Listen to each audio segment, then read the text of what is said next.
Bà hello សួស្តីបងប្អូនហ្នឹងហើយសម្រាប់បងប្អូនដែលរងចាំមើលម៉ូតូមួយគ្រឿងនេះប្រភេទ Kiwi ដែលខ្ញុំដាក់វីដេអូចាស់ៗឲ្យមើលកាលពីប្រហែលថ្ងៃមុនណាម៉ូតូចាស់អេតចាយហ្នឹងបងប្អូនណាឥឡូវនេះគឺខ្ញុំរៀបចំរួចរាល់ 100% ជូនបងប្អូនប្រុសហើយបងប្អូនណាលើបងប្អូនមើលសម្រស់ទៅយ៉ាងណាដែរគិតថាប្រៀបមួយនឹងអាចាស់មើលប្រៀបមួយនឹងអាខ្ញុំយកមកដំបូងនេះតើវាខុសគ្នាមិនដែរបងប្អូនដូចមេឃដីហ្នឹងបងប្អូនណាសម្រស់សងថាអ្នកមកមើលដឹងថាកែណាបង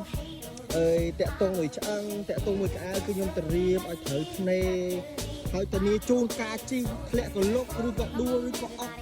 ជី2នាក់3នាក់មិនក្រោយគឺអត់ខុសទំនងដែរមែនទៅនេះជូនហ្មងទៅនេះជូនជាមួយនឹងជើងក្អៅគឺធ្វើមមរឹងល្អ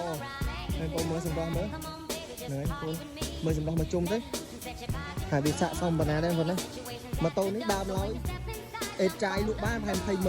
20,000 អាតួស៊ីនវាហ្នឹងបងតែដល់ពេលយើងអាប់ក្រេតដាក់កាអាយឲ្យបងប្អូនមើលសម្រស់ប៉ុណ្ណេះ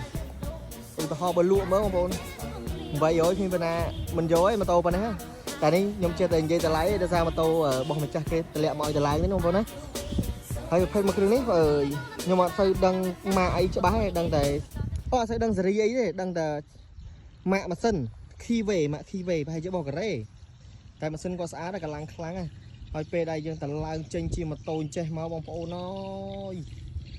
ស្អាតខ្លាំងម្ដងហ្នឹងហើយអរគុណច្រើនបងប្អូនសម្រាប់បងប្អូនដែលមានម៉ូតូចាស់អាលួយប្រភេទតួក្រោះតួត្រៃឬក៏តួម៉ូតូអីក៏ដោយ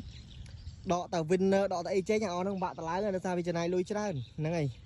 អាចតាក់ទងមកខ្ញុំបានអរគុណ